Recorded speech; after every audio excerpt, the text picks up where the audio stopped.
Hi everyone and welcome to my channel.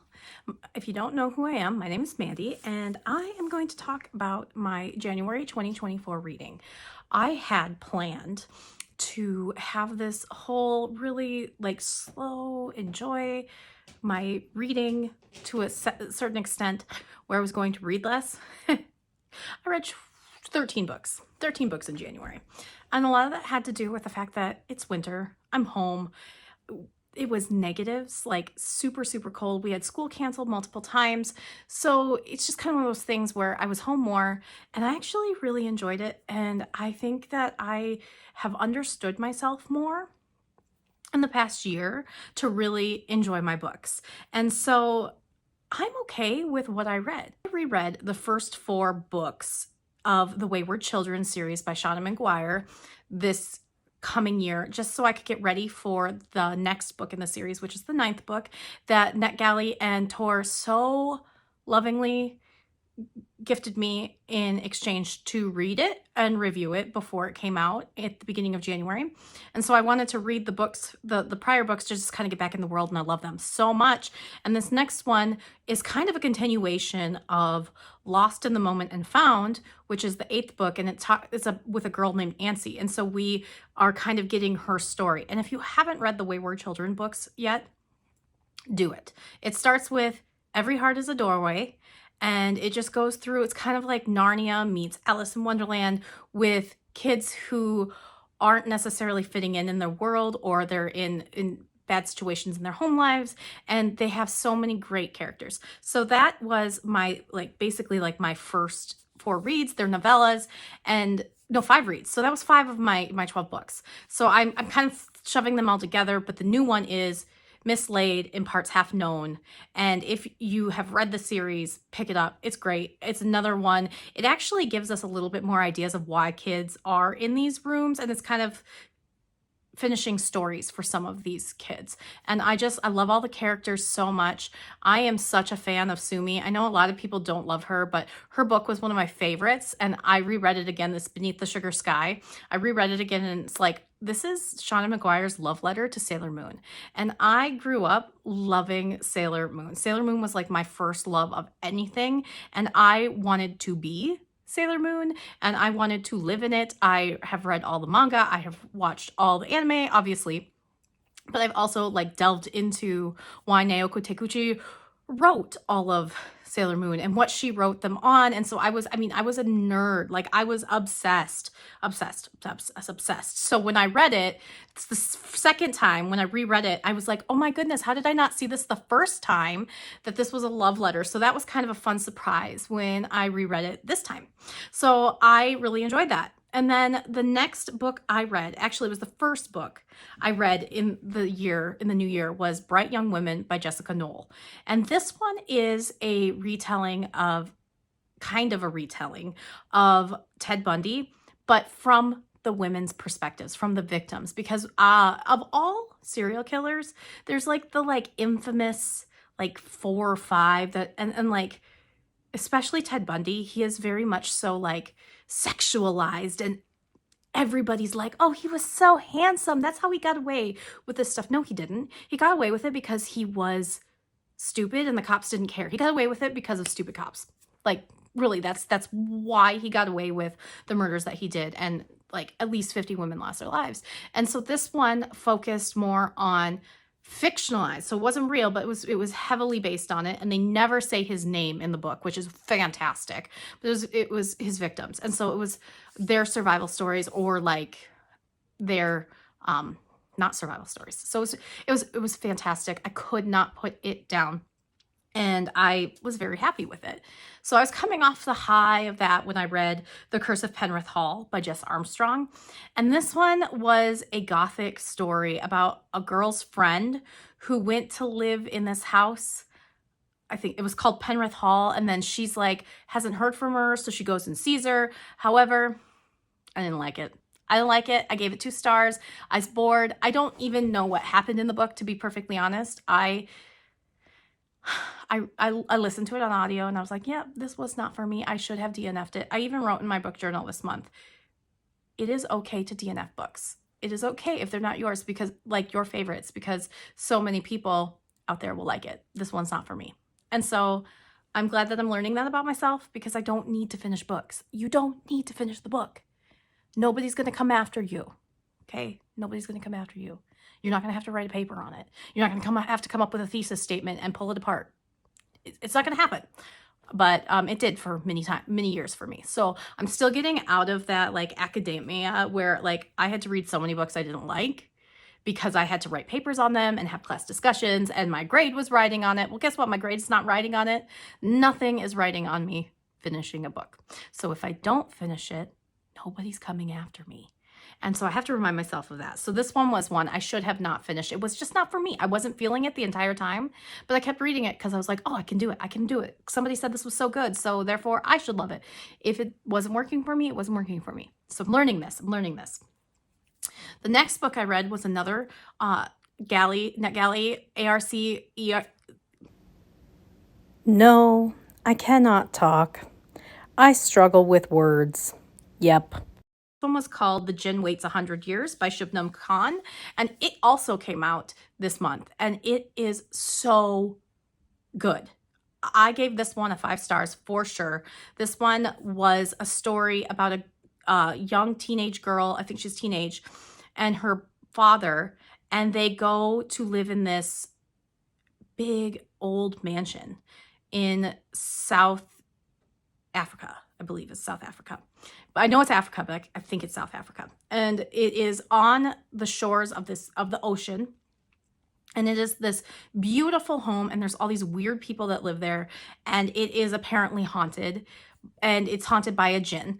And I loved getting to see a story about a djinn from a perspective that is from the culture.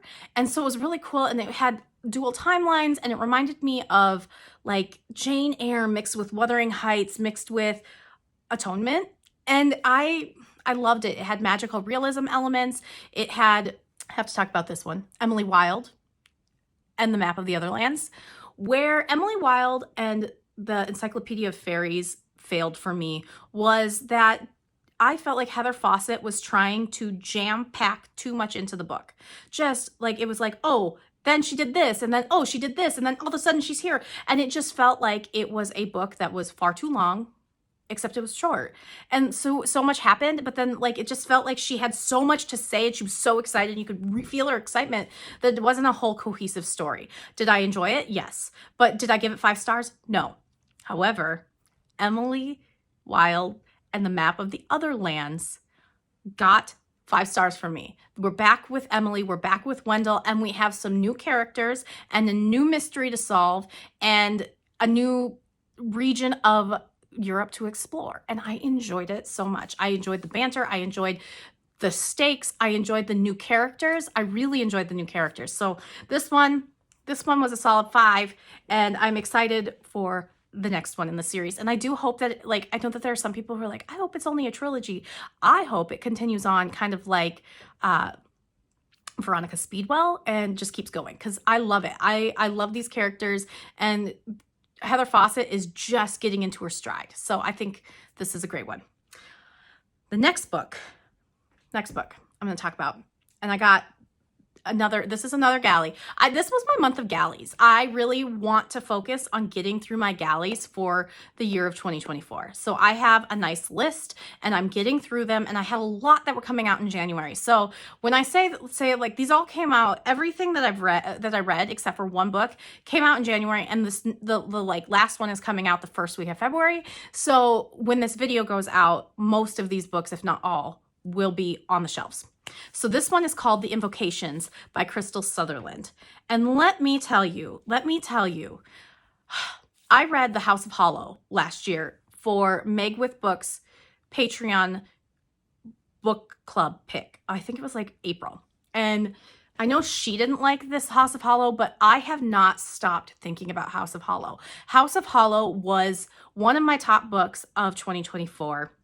or 2023, and I loved it. I loved the characters, I loved the atmosphere, I loved the mystery, I loved the spookiness and the creepy vibes, and just the way that Crystal Sutherland wrote things. I loved the relationship between the sisters, I loved where they went, and I loved the journey they were on, and the invocations only got better.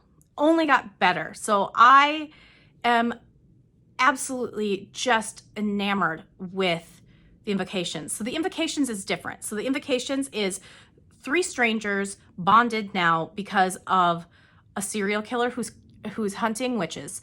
And the witch lore in this book is so unique. I have never seen before. And I loved it. I loved the found family between these 3 girls that were brought together into this mess. And it is gory. It is, but it's gory for a reason. Like, she's using these things, and the stuff that she does in this book is so unique, and she uses these things as there's a reason. Like, it's not just because it can be. And it is, there are times where I was like, this is so gross. Like, she's describing this and I can't read this. Like, I had to put it down because it was so gross, but it was so visceral. And it was so, it was everything. It was everything. And it gave me like Buffy vibes, which I am here for because Buffy is life. And the three girls in this book, I could read more from their story. That's kind of how I felt after House of Hollow. Like, I never wanted to leave those characters. I never wanted to leave these characters. Crystal Sutherland, she is my bread and butter. I'm going to go back and read all of her backlist, and I am going to buy any book she comes out with because I loved it. And I'm definitely going to buy a physical copy for my shelf. The next one I read was Only If You're Lucky by Stacey Willingham, which was a thriller. I have read every single one of Stacey Willingham's thrillers now. This one was a 3-star for me. Good. It was entertaining. It did what it was supposed to, but it was also, there was nothing new or fresh about it. So there's 3 girls in college. They're living at a frat house. Their friend is missing, and they're trying to figure out what happened to her. And we're trying to figure out what happened to her in the book, and things are happening. And she's a very manipulative character. It gave me the It Girl vibes, or like, I think it was trying to be Dark Academia. I don't know. It wasn't my favorite, but I had a good time. I enjoyed it. It's one that I would say, if you liked It Girl by Ruth Ware, but wanted to be a little shorter, this one's it. And it's not bad. It's not a bad book. It's a thriller. It's popcorn. It was fantastically like worth my time, but it's the way that I feel about thrillers. They're not going to be the best books in the world, but sometimes I need them. And it was kind of one of those mindless books, and I enjoyed it. It was good. It wasn't phenomenal. And that's kind of how I felt. And I think that was actually the only thriller I read this month, because I am trying to read less thrillers because I am feeling that way. My most rated low books last year were thrillers, not mysteries, thrillers. I really want to get more into, I want to do more mysteries because I'm finding that I like mysteries and Nordic noirs more than I like thrillers. And that's okay. Like, I want to sprinkle them in rather than focusing like most of my time on them. Because at one point I was focusing, half my books were thrillers last year, and they weren't what I was rating the highest. I was rating my fantasy and my gothic novels and my horror books high. So that one was good, but not great. So like, it's one of those that if you really like thrillers, it's great. It's just not doing anything new, but I don't think you can do anything new in 2024 with thrillers. Like, even if you throw in like the crazy plot twist, but I can't remember if this one did throw in yeah, it did. It threw in some plot twists, but like, not like, oh my gosh, I didn't see that coming. I totally saw it coming. Everything that happened in the book. Okay. So then I read, this is my only arc, like my ARC that like is coming out in February, and it's the first week of February, and it's called Your Shadow Half Remains by Sunny Moraine. And this book was a novella, and it was a hard read. I want to preference that. It was a hard read, especially I feel if you are still having trauma with COVID, skip this one. But if you want to read a story that's fictionalized, that's kind of COVID inspired, read this book. It is a fever dream. One second, my dog's barking. Okay, I think he's done. So anyway, if you like kind of like Ian Reid, I'm Thinking of Ending Things, or Josh Mallerman, I felt like this was Bird Box inspired. I've never read Bird Box, but I've only heard things, and it kind of had the similar kind of vibes, at least from what I've seen.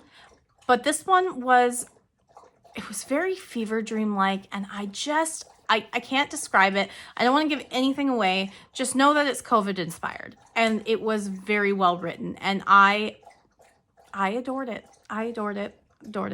I gave it 4 stars. It was well written, but it won't be a favorite. That's just kind of where I'm at. It was well written. It was perfect length, but I had so many questions with it too that didn't get answered. And I don't know if it's because I didn't read it thoroughly enough, or if because the book meant to leave questions. And that, if somebody's read Your Shadow Half Remains, or if they do read it, please let me know if you had that same problem. All right, and then my last book of the month was my first foray into dark romance.